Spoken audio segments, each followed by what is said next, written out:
Рожденные в тундре. Как воспитывают будущих оленеводов. Все детство для тундрового ребенка – это подготовка к суровой жизни в условиях Крайнего Севера. И главная цель для родителей – воспитать достойного наследника, обучить сына навыкам оленеводства, а дочь – вырастить умелой хозяйкой чума. Северные дети довольно свободны в своих действиях. Практически с того момента, как малыш начинает осознанно смотреть на мир, взрослые считают его равным, и общение происходит как с полноправным членом семьи. Семьи у северных народов большие. У одной пары чаще всего рождается до 5 детей. Но в их жизни совсем нет места присказки «все лучшее детям», хотя и очень много внимания уделяется тому, как взрослеет будущий кочевник. В тундровом укладе жизни четко работает правило, следуя которому детей никогда не приучают к ощущению большого достатка в семье. Все, что видит и получает малыш, это результат долгой работы и труда его семьи. В начале своего жизненного пути он будет одет точно так же, как и вся его семья. Ему никогда не позволят через капризы выпросить новые кисы. Красивую одежду он заработает сам, своими силами и трудом. А пока растет в отчим доме, он должен усвоить мысль о равенстве. Первые шаги во взрослую жизнь ребенок северного кочевника делает в возрасте 4-5 лет. Но его никто не будет принуждать к трудовой деятельности. Он сам должен понять, что необходимо выполнять обязанности по дому. Это должно стать его самостоятельным решением. К 7-8 годам ребенок уже способен полноценно участвовать в жизни родного стойбища и помогать родителям. Например, для паренька-подростка в возрасте 11 лет не составит никакого труда помочь отцу в отлове оленей или починке снегохода. А если семья возьмет под опеку маленького олененка, Авку, то именно на детей ложится ответственность по воспитанию и уходу за животным в стойбище. Сам процесс обучения начинается еще с малых лет и простых игр, которые развивают истинные качества будущего оленевода или хозяйки чума. Мальчику, которому уготована роль добытчика и охотника, отец подготавливает небольшие задания, которые малыш без труда может выполнить. При этом идет постоянный процесс включения ребенка в деятельность взрослых. А девочки помогают матери в чуме. Обязанностей достаточно, начиная от приготовления еды и заканчивая пошивом одежды, выделкой шкур.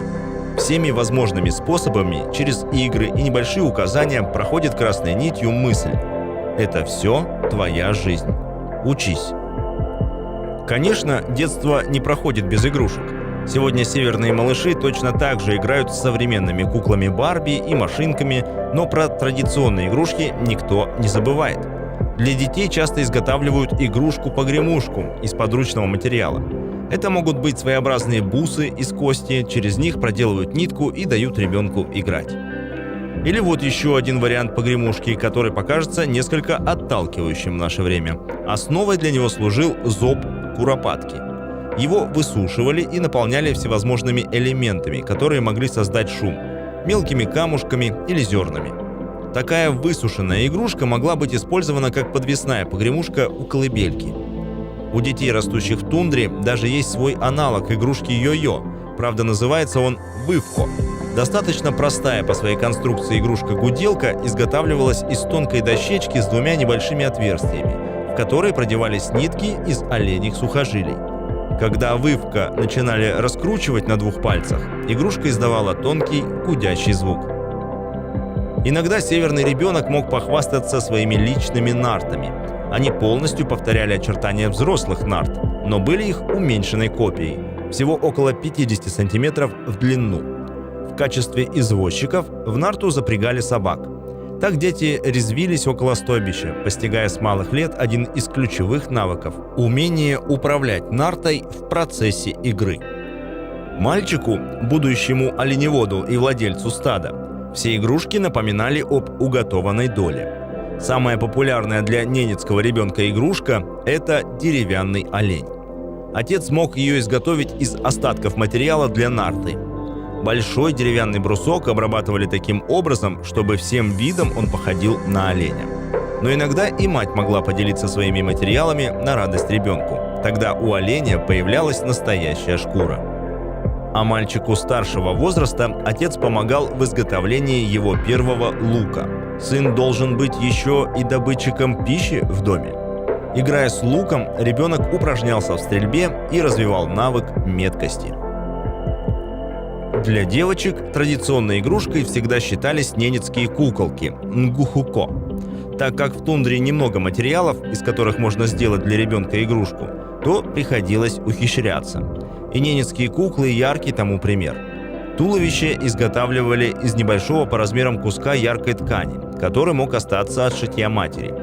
А в качестве головы использовали половину клюва. Утиная половинка для женской куклы, а гуся для куклы мужчины. Выбор клювов водоплавающих птиц не случайен.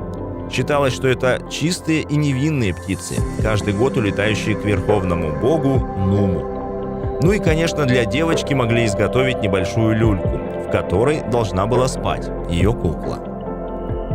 Игрушки всегда оставались без лица, рук и ног, но зато имели свою одежду, которая во многом повторяла традиционный наряд кочевника. Особенно красиво украшались наряды куколок женщин. Их костюмы отличались искусным орнаментом, пышным меховым воротником, а порой к голове пришивали тонкие ленточки, которые отождествлялись с косами. Важно упомянуть тот факт, что отсутствие человеческих черт у куклы имело под собой веские основания. В такую игрушку не могла вселиться недобрая сила. Согласно ненецким поверьям, кукла не должна видеть, иначе она может ожить и забрать душу ребенка.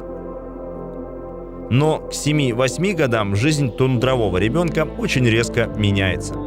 Осенью за детьми прилетает вертолет и увозят в школы-интернаты, расположенные в населенных пунктах по всему Ямалу. До 9 или 11 класса, как позже решит сам ребенок и его семья, они будут большую часть времени проводить вдали от родного чума и получать образование.